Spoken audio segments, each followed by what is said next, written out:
Research paper 5B Mirza صاحب کا hydrogen بم،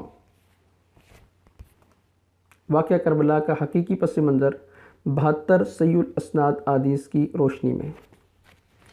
ہم نے اس پمفلٹ کا تحقیقی جائزہ لینا ہے، لیکن اصول محدثین پر نہیں۔ اصول محدثین کو ٹچ کریں گے، لیکن مرزا صاحب کے اپنے اصولوں کے مطابق کیا مرزا صاحب اپنے اصولوں پر کاربند ہیں یا نہیں۔ میں نے ایک پیشن گوئی کی تھی، میں نے کہا تھا کہ مرزا صاحب نے کہا جی میں کچھ عرصہ بریلوی رہا، پھر اس کے بعد دیوبندی ہوا، پھر میں اہل حدیث ہوا، پھر اعلی تشیع کے ساتھ بھی کچھ وقت گزارا، تو میں اکثر کہتا ہوں کہ اس کی ابھی بریک نہیں لگی، ابھی یہ آگے چلے گا۔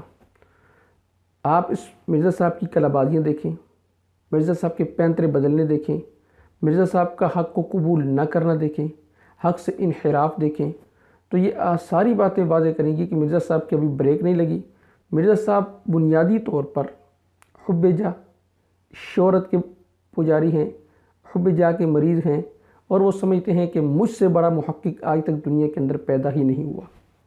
اس لیے ہم نے مرزا صاحب کی باتوں سے، ان کے پمفلٹ سے کچھ اصول آپ کے سامنے رکھنے ہیں۔ فیصلہ آپ نے کرنا ہے کہ مرزا صاحب اپنے بنائے ہوئے اصولوں پر بھی کاربند رہتے ہیں یا نہیں رہتے۔ ایک بندہ اپنے ہی اصولوں پر کاربند نہیں رہتا تو وہ آپ کی کیا اصلاح کرے گا، عوام کی کیا اصلاح کرے گا۔ مرزا صاحب کا پہلا اصول، اس پمفلٹ کے سب سے اوپر مرزا صاحب نے لکھا ہے، فرقہ واریت کی لعنت اور مسلک پرستی کی نحوست سے بچ کر۔ گویا کہ پہلا اصول یہ بنا کہ اس میں فرقہ واریت بھی نہیں ہوگی اور مسلک پرستی بھی نہیں ہوگی۔ یا میں تھوڑی سی وضاحت کر دوں کہ فرقہ واریت کسے کہتے ہیں اور مسلک پرستی کسے کہتے ہیں۔ فرقہ واریت کہتے ہیں کہ مخصوص نظریات کو اپنا لینا، مسلک پرستی اس مخصوص نظریات کے دفاع کے لیے ایسے لوگوں کو تلاش کرنا جو اس نظریے کے حامی ہوں، ان کی عبارتوں کو پیش کرنا، اسے کہتے ہیں مسلک پرستی۔ تو مرزا صاحب کے اندر فرقہ پرستی بھی نہیں ہوگی اور مسلک پرستی بھی نہیں ہوگی۔ ان دونوں کی لعنتوں سے بچ کر مرزا صاحب نے یہ پمفلٹ یہ لکھا ہوگا۔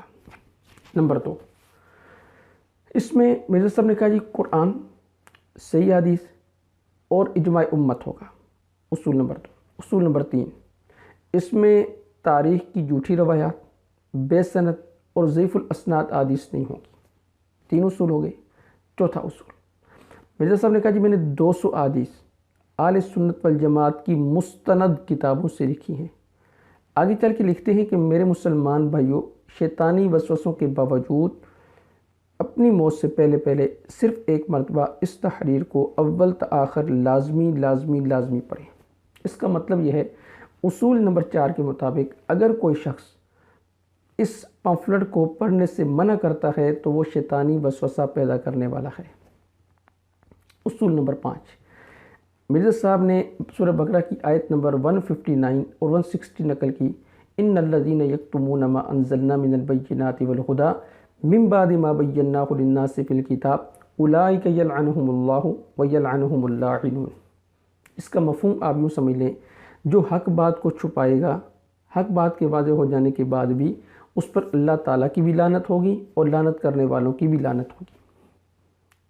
تو گویا کہ اگر کوئی شخص، چاہے وہ مرزا صاحب ہیں یا کوئی دوسرا آدمی ہے، وہ حق بات کو چھپائے گا تو اللہ تعالیٰ کی لعنت کا مستحق بھی بنے گا اور لعنت کرنے والوں کی لعنت کا بھی مستحق بنے گا۔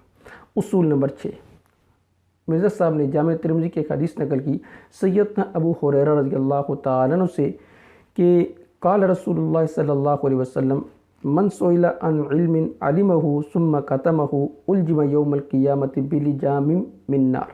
وہ آدمی جس سے کسی علم کے بارے میں سوال کیا گیا، وہ اس علم کے بارے میں جانتا بھی تھا، پھر اس نے چھپایا،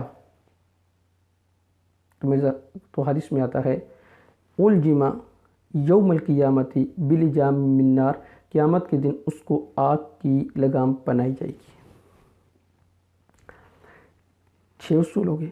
7واں اصول، سلف فہم، جسے مرزا صاحب نے نیچے نقل کیا۔ دیکھیں گے کہ حدیث کا فہم سلف نے کیا لیا ہے، سلف اس سے کیا بات سمجھے۔ نمبر 8، مرزا صاحب اپنے قول کے مطابق فرماتے ہیں کہ ضعیف حدیث امت کے سامنے بیان کرنا گویا کہ امت کے اندر فتنہ پھیلانا ہے۔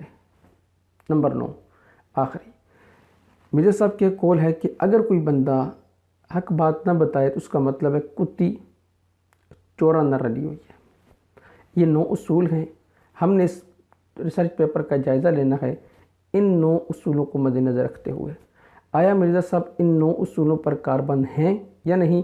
اس کے ساتھ ساتھ مزید جو اصول آئیں گے وہ بھی انشاءاللہ تعالیٰ آپ کے سامنے رکھیں گے۔ پہلا سوال، مرزا صاحب نے اوپر یہ لکھا کہ 72 شہدائے کربلا۔ مرزا صاحب میرا سوال یہ ہے، آپ کے اسٹوڈنٹ کا سوال یہ ہے، آپ کے اسٹوڈنٹ بھی سوال کرتے ہیں، میں بھی سوال کرتا ہوں کہ 72 شہدائے کربلا کا ہندسہ آپ نے کہاں سے لیا؟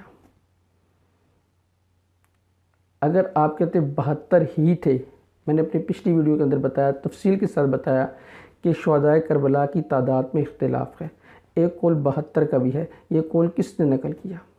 یہ ہم آپ سے پوچھتے ہیں۔ اگر آپ ہمیں جانتے ہوئے بھی نہیں بتائیں گے تو اس حدیث کا مصداق بنیں گے کہ قیامت کے دن آپ کو آگ کی لگام پہنائی جائے۔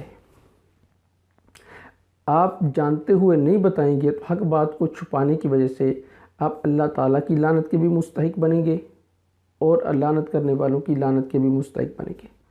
اگر آپ ڈٹ جاتے ہیں کہ 72 ہی ہیں تو گویا کہ آپ نے ایک مسلک، ایک فرقہ جن کے نزدیک گنج شہیداں کے اندر جو نام لکھے ہیں وہ 72 ہیں، تو لہٰذا آپ نے ان کی پیروی کرتے ہوئے 72 کا عدد نقل کیا، پھر اس کے مطابق حوالہ تلاش کر کے لگایا، یہ نہیں دیکھا کہ اس حوالے میں سند صحیح ہے یا نہیں۔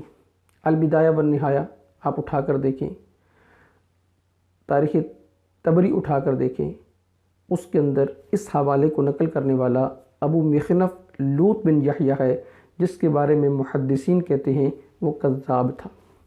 مرزا صاحب آپ کے اصول نمبر 8 کے مطابق جو بندہ امت کے اندر ضعیف حدیثوں کو بیان کرتا ہے یا ضعیف روایات کو بیان کرتا ہے وہ امت کے اندر فتنہ پھیلانے والا ہے، تو کیا میں کہہ سکتا ہوں کہ آپ نے یہ ضعیف قول نقل کر کے امت کے اندر فتنہ پھیلایا؟ پھر آپ کے اصول نمبر 3 کے مطابق آپ نے کہا تھا کہ اس میں جھوٹی، بے سند اور تاریخ کی ضعیف الاسناد حدیث تاریخی روایات سے یہ محفوظ ہوگا۔ یہ ضعیف الاسناد تاریخی روایت تھی کہ جس کو آپ نے اپنے پمفلٹ کی زینت بنایا ہے۔ اس پر میں آپ کو کیا کہہ سکتا ہوں، صرف آپ سے پوچھ سکتا ہوں۔ آپ پھر بھی تسلیم نہیں کرتے کہ میں ماننے کے لیے تیار نہیں ہوں، تو پھر آپ کا آخری اصول کتی چورا نہ رلی ہوئی ہے۔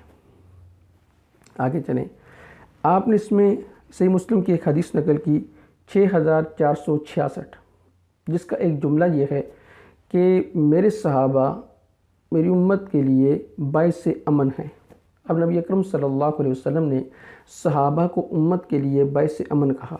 میرا آپ سے سوال یہ ہے کہ یہ بتائیں کہ صحابہ میں سیدنا امیر معاویہ رضی اللہ تعالیٰ عنہ شامل ہیں یا نہیں؟ آپ ان کو صحابی تسلیم کرتے ہیں تو گویا کہ صحابہ میں شامل ہو گئے۔ صحابہ میری امت کے لیے امن کا باعث ہیں۔ امیر معاویہ رضی اللہ تعالیٰ عنہ آپ صلی اللہ علیہ وسلم کی اس پیشن گوئی کی مصداق ہیں یا نہیں ہیں؟ اب آپ خود اپنے اس اصول کی مخالفت کرتے کہ ایک حدیث نقل کی اور آپ نے سیدنا امیر معاویہ رضی اللہ تعالیٰ کے بارے میں جو الفاظ کہے ہیں ان میں سے بالکل ہلکے الفاظ میں بتاتا ہوں۔ منشی، سفارشی برتی، کتھے دا کاتب، جو بندہ سیدنا علی رضی اللہ تعالیٰ سے جنگ کرے مجھے اسے سیدنا کہتے ہوئے شرم آتی ہے، یہ آپ کے جملے ہیں۔ آپ نے یہ بھی کہا چھوٹے کو قربان کر لو، بڑے کو بچا لو، بڑے نے اگر کام ڈالا ہو تو کیسے بچے گا؟ بدترین بادشاہ بنو امیہ کا وہ معاویہ ہے، اور سرغنہ کون تھا؟ تو یہ بالکل میں نے ہلکے الفاظ استعمال کیے، ورنہ آپ کی کلپوں میں بے شمار مقامات پر سیدنا امیر معاویہ رضی اللہ تعالیٰ کی بدترین گستاخیاں موجود ہیں۔ میرا سوال یہ ہے کہ اس پمفلٹ کی پہلی حدیث کے مطابق صحابہ امت کے لیے باعث امن ہیں، جبکہ آپ ان کو باعث امن تسلیم کرنے کے لیے تیار نہیں ہیں۔